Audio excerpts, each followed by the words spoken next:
ازيكم النهاردة عاملين ايه؟ النهاردة الفيديو هيكون عبارة عن فلوج جديد لمدة 4 ايام في الدراسة. اليوم الاول طبعا رحت دروسي وركبت ورحت السنتر، وبعدين خلصت دروسي ورجعت عشان اعمل حاجة حلوة. جهزت المكونات السايلة وحطيتهم في الخلاط مع بعض، وبعدين حطيتها في الدقيق وعلى الفرن على طول، وبعدين ده شكلها بعد ما طلعت، شكلها وطعمها تحفة. فاصل صغير. قال رسول الله صلى الله عليه وسلم: كل أمتي يدخلون الجنة إلا من أبى. قالوا: يا رسول الله ومن يأبى؟ قال: من أطاعني دخل الجنة ومن عصاني فقد أبى. صباح الخير. النهاردة تاني يوم أنا مش بفطر الصبح، بس بحاول أعود نفسي إن أنا أفطر عشان الفطار مهم الصبح حتى لو كانت حاجة بسيطة جدا.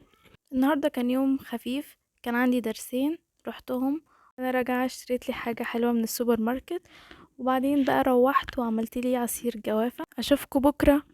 صباح الخير، ازيكم النهارده عاملين ايه؟ النهارده اليوم الثالث، دلوقتي عندي درس الساعه 10 الصبح، وعندي درس الساعه 6 بالليل و7 ورا بعض. تعالوا نشوف هنعمل ايه النهارده في اليوم مع بعض. يلا بينا دلوقتي عشان نروح الدرس.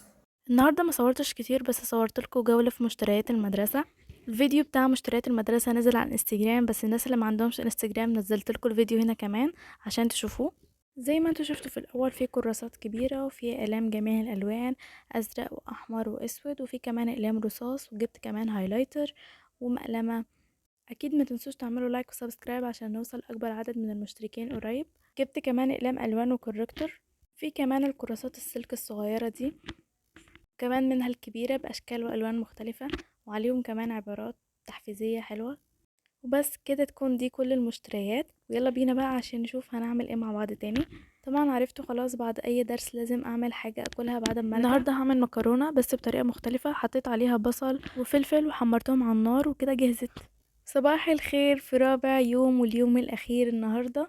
بعد ما خلصت دروسي قررت اعمل ايس كريم النهاردة بالكريم شانتيه. حطيت الكريم شانتيه على الفراولة في الكبة وضربتهم مع بعض وحطيتها في الفريزر، وطلعت كان طعمها تحفة.